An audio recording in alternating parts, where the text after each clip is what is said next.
Mir, and you're watching The Road to 81. Frank, we're here at Striking Unlimited in Las Vegas, where you're training. Everyone seems to always go extreme couture around here, all the professionals training over there. What brings you here?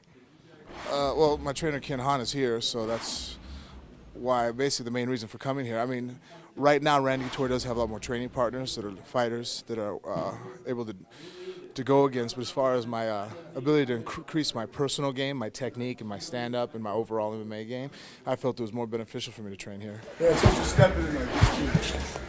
Not only does it give you as a product.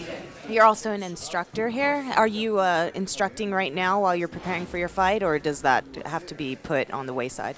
No, actually, I still teach twice a week here, 3 times a week. I think it's part of it because a lot of times what I'm showing in class is immediately right after I get done training. So I can still sometimes do some of my training part of the class. Plus, I teach most of the stuff that I'm doing. So if there's something I have to work on that day that I might have a problem with from the closed guard or whatnot, then I can go ahead and incorporate what we worked on that day, throw in a particular elbow or whatever in the class. I teach it. So now I'm learning it twice over, once doing it myself, but then having to explain the move to other people or different athletes who have different questions. I really get to own the move. Let's talk about your opponent, Brock Lesnar. How do you feel about this matchup and the wrestling background that he comes from? Brock Lesnar's a great wrestler. I mean, he Division I champion back in 99 or 2000, runner-up in 99.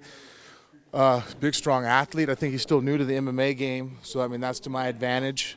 Putting together strikes and submissions and stand-up all into one package is something I've been working on for quite a while now, and he's new to that. But I mean, like I said, he brings the fact that he's going to be a pain for anybody to fight.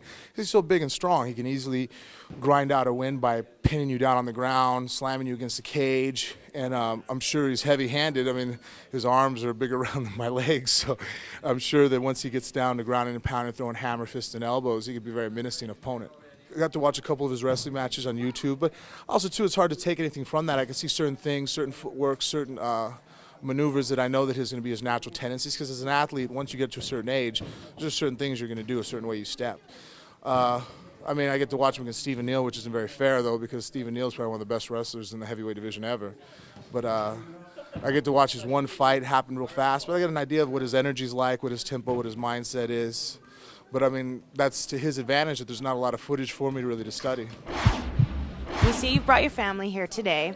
Is this a routine to bring them down when you're training? You have your wife, Jennifer, your daughter, Bella, and your son, Cage. Is this something you want them to grow up and be a part of, the fighting world? Well, yeah, definitely be a part of the martial arts, because it's a way of life, and it's something that's definitely that's part of my life and my family's life. So I'm definitely going to pass it on to my children, and also my oldest, Marcus, who's at school right now. But as far as fighting competitively and getting paid to do it, it's a very stressful lifestyle. I don't know if I really want my children to do that. There's other ways they can make money. And then at the end of the day, come here and train and make it their life. Who's doing the dishes tonight? We saw what happened with the pads. Are you in trouble now? I don't know. It depends how sore her arms are.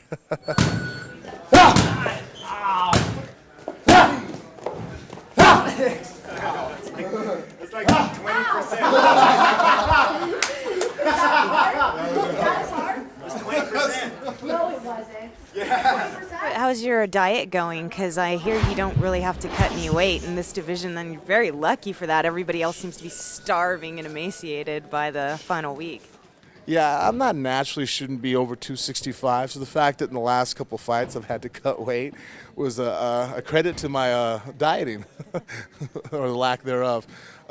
Actually, I don't really do anything crazy now. I mean, basically, I know what foods pretty much to stay clear from, and I give myself Sundays to go nuts and eat donuts and whatnot. But the one thing that I really incorporated this time around was just training the whole time, even after my last fight, the hard dunk fight, not disappearing for 2 months out of the gym. But I think that's a constitute to the fact that I enjoy martial arts again. Honestly, I think for a while that I just really didn't like martial arts. I was probably doing it for the wrong reasons, and I just didn't find my motivation. And the one thing coming here and training with Ken was helping me rediscover that I like martial arts. Whether I have a fight to get ready for or not, I like to train.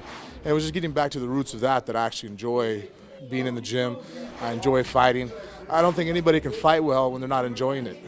You go in the ring for the wrong reasons, and it's too hard of a fight. those reasons aren't going to motivate you to keep fighting when it gets rough. But if you're doing it for the love of the sport, love of martial arts, then it could be the hardest fight in the world and you'll keep coming.